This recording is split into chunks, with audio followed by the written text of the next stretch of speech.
আসসালামু আলাইকুম বন্ধুরা, আসলাম ভোজন বাড়িতে শাহী পরোটা স্পেশাল, মানে সন্ধ্যার সময় স্পেশাল শাহী পরোটা, মানে দেখলে এত সুন্দর লোভ লাগে, মনে হচ্ছে পরোটা না খাইলে হয় না। দেখেন তেলের পরোটা স্পেশাল করে ভাজা হচ্ছে ভোজন বাড়িতে, তার সাথে দেখেন আপনারা কি সুন্দর করে তেলে তুলতে হচ্ছে, এত সুন্দর পরোটা তেল দিয়ে যেভাবে ভাজতেছে।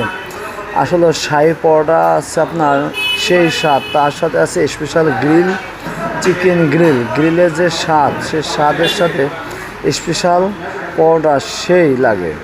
বিকেলবেলা নান রুটি আছে, নান রুটির সাথে আছে আপনার গ্রিল, তার সাথে আছে স্পেশাল শাহী পরোটা, যা মানে খাওয়ার তুলনায় হয় না, এত সুন্দর স্বাদ। আমাদের যশোর ভোজনবাড়ি লাল দিঘির পাড় নান রুটি আছে স্পেশাল, অনেক রকমের নান রুটি আছে। এনে আছে চিকেন চাপটা আছে, খুব সুন্দর লাগে। নান রুটি এবং পরোটা দিয়ে খাওয়া এত স্বাদ, আপনারা অবশ্যই আসবেন।